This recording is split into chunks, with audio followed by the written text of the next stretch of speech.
Here's your First Warn Weather forecast first, sponsored by Anderson Collision Center. Visit driveanderson.com. Well, we had some sunshine out there earlier today, but the cloud cover has moved back in. Showers off to the west. Those really faded once they moved into that drier air, but we'll still hang on to a few sprinkles and a light shower, especially east and south of Rockford.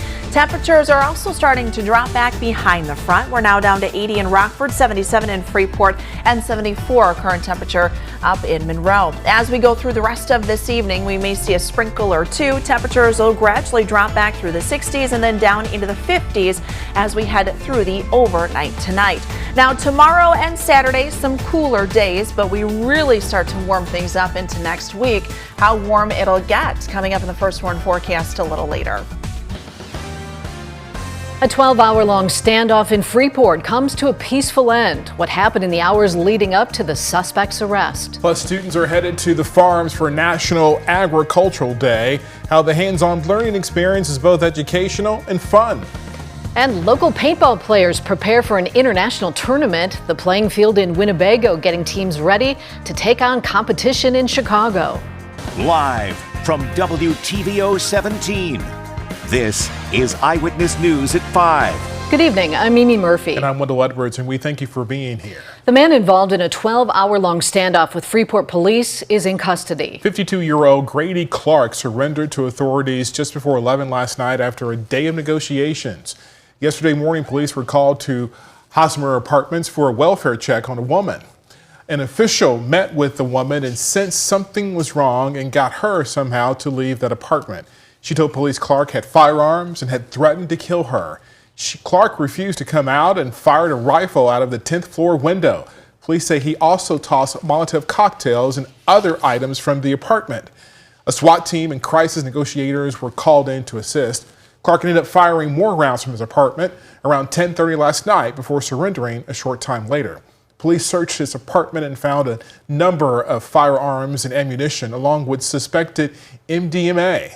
Clark was taken to the Stevenson County Jail. Now, residents of those apartments were able, some to go home last night, some this morning. Police say the area is now safe. Eyewitness News reporter Blake Dietz spoke with a few of the residents who live at Hosmer Apartments. Blake, what'd they tell you? Yeah, Mimi, Wendell, it was a scary dozen or so hours as residents I talked to say they were unaware of the danger posed to them. They say they were left shaken by the ordeal. Rhonda Borman and Jennifer Keep say they left the building yesterday morning for errands before returning to a large police presence. The two say they were allowed into the building around 8:30 p.m. They were completely unaware the suspect was still armed inside his 10th floor apartment. Terrified. We thought it was completely safe to come back in the building. And we walked 3 blocks to the front of the building, right under his 10th floor apartment building that he had been shooting out of. So it was a terrifying experience.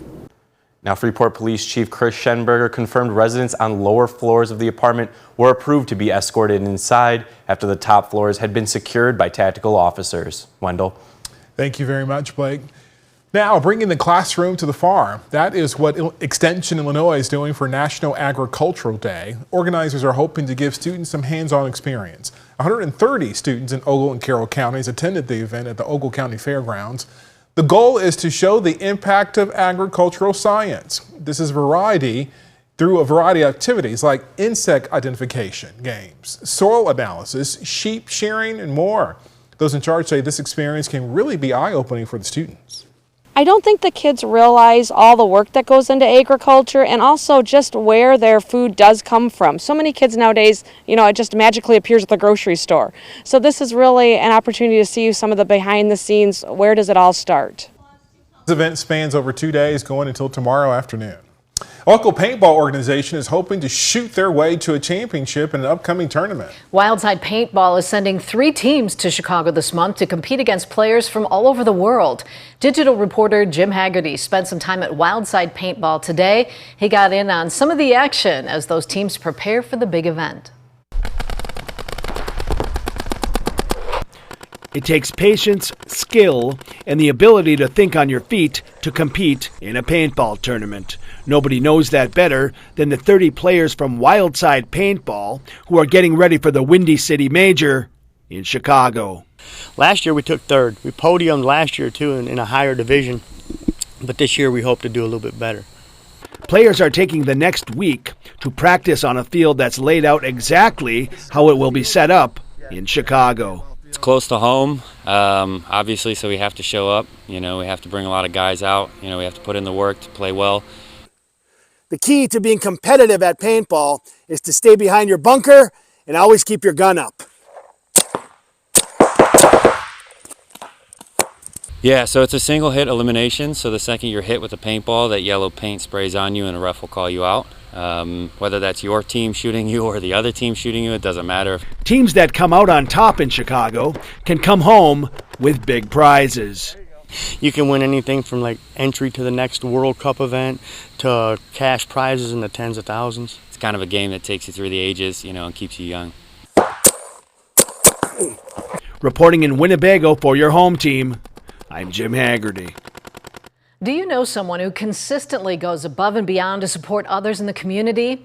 Organizers behind the Excalibur and Excelsior Awards want to hear from you. Nominations are now open for this year's event. The awards celebrate outstanding contributions to the community. The Excalibur Award goes to an individual who exemplifies excellence in community service. The Excelsior Award's given to an organization that's doing great things to make our region stronger day in and day out. The awards were started by the Rockford Register-Star back in the 1970s. Last year, the Community Foundation of Northern Illinois teamed up with the paper. Really encourage everyone to think about who is your community champion, who's that person or organization that you know that is doing great things day in and day out to make our region stronger. Nominations will be accepted through October 1st. There is a link to the application on our website, mystateline.com. Recipients will be announced during an award ceremony December 12th. Tonight, we're learning more information about that deadly school shooting down in Georgia. The 14-year-old suspect who showed possible red flags leading up to it all. And coming up at 6, the Oscar Mayer Wienermobile is in the state line, how it's helping raise money for good cause. And overall, another nice day to be out and enjoy, but we've got a little more cloud cover and still some spotty sprinkles and a light shower or two possible through the evening. When that all comes to an end and when we see the warmth return, coming up in the first warn forecast a little later. You're watching Eyewitness News, your home team, with Mimi Murphy, Wendell Edwards, Scott Leber, and Chief Meteorologist Candace King. Now to the deadly school shooting at a Georgia high school. We have new details about possible missed red flags around the suspected 14-year-old gunman. He's accused of killing 4 people, including 2 students his same age. ABC's In Wen has a late-breaking update from Washington. This morning, shock and sadness in the wake of another school shooting in America, this time in Georgia. 2 teachers and 2 students now dead after a 14-year-old gunman opened fire at Appalachia High School. Investigators uncovering new details about the alleged gunman, saying agents received tips in May of last year about threats to commit a school shooting, determining that the threats came from then 13-year-old Colt Gray. Sadly, this is a pretty common occurrence with mass attackers. The FBI saying the father stated he had hunting guns in the house, but that his son did not have unsupervised access to them, adding there was no probable cause for agents to take action against him. Authorities believe the teen acted alone on Wednesday using an AR-style rifle to open fire inside the school. Let's move with purpose, come on. Students scrambling for shelter in classrooms and eventually the football stadium. A lot of people were crying. It was like everybody was scared, and people were screaming, calling their moms and everything. School resource officers engaged within minutes. Authorities say the suspect gave up immediately. The community now mourning those who were killed. Students Mason Skirmahorn and Christian Angulo, both 14, and teachers Richard Aspinwall and Christina Irimi. This is everybody's worst nightmare. This marks at least the 45th school shooting this year in the U.S. and the deadliest. Last night, hundreds gathered at a candlelight vigil near the school. I still don't believe this is real. President Biden saying lives were cut short due to senseless gun violence. Again, calling on Congress to pass more gun control, like banning assault weapons. Meanwhile, 9 other victims are in the hospital. All are expected to be okay. Emlyn, ABC News, Washington. In the aftermath of the Georgia school shooting, there is a new report now about firearm injuries to children. University of Michigan researchers found firearm-related deaths among children and teens increased in nearly every state from 2018 to 2022. The increase included children from ages 1 to 19, but the greatest injury rate hike was among 10 to 19-year-olds. Earlier this summer, in an effort to address these harms, the U.S. Surgeon General declared firearm violence a public health crisis. We had some warmer temps here in the state line today. When we come back, Candace will break down the outlook heading into the weekend. Her forecast is next.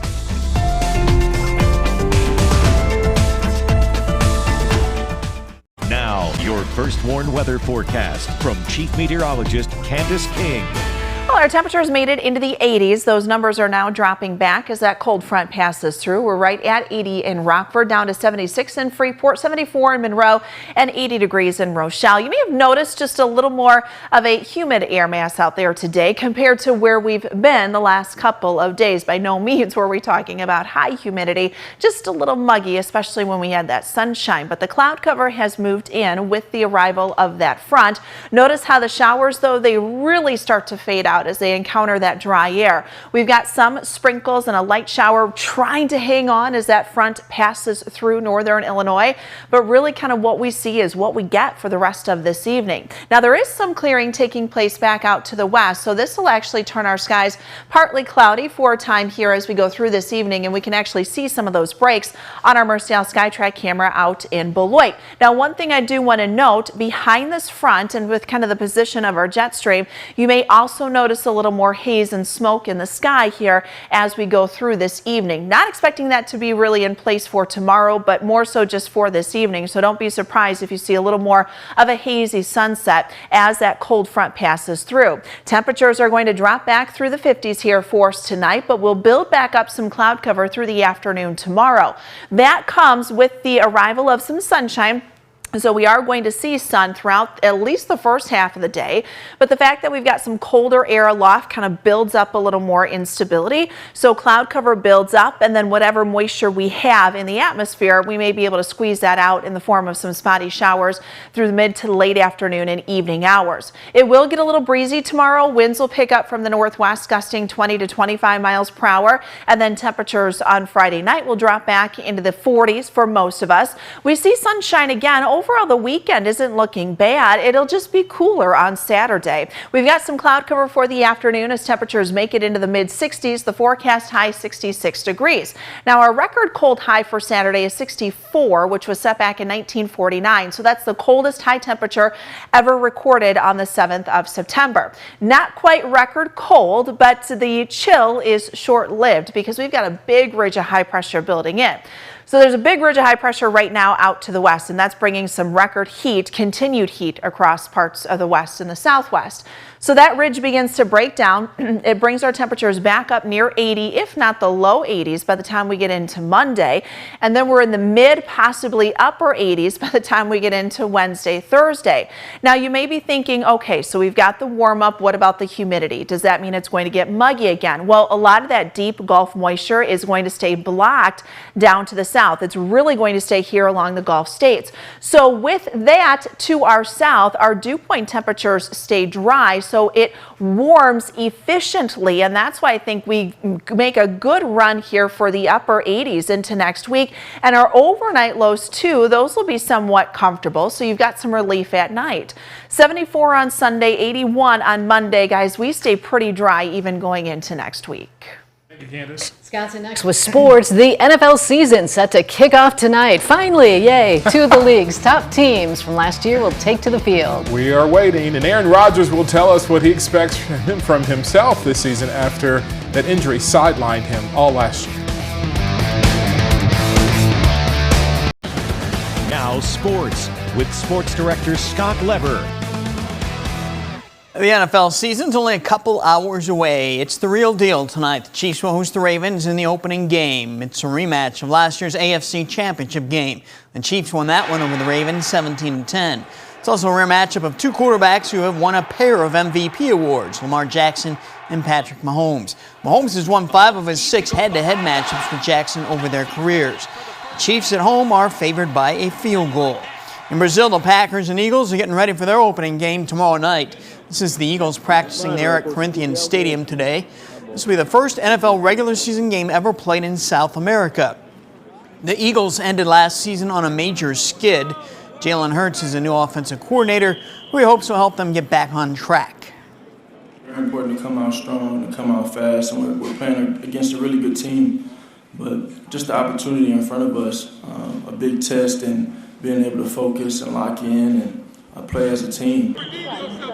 Once again, that Packers-Eagles game can only be seen by streaming it on Peacock. It cannot be shown on local TV. Aaron Rodgers and the Jets will open Monday night at the 49ers. It's Rodgers' first game in a year coming off his Achilles injury. He says he still expects greatness from himself. Who would I need to prove to? Just myself at this point. But I have a lot of pride in my performance. So when I take the field, I expect greatness. And because I've done it before, and so that's kind of standard to hold myself to.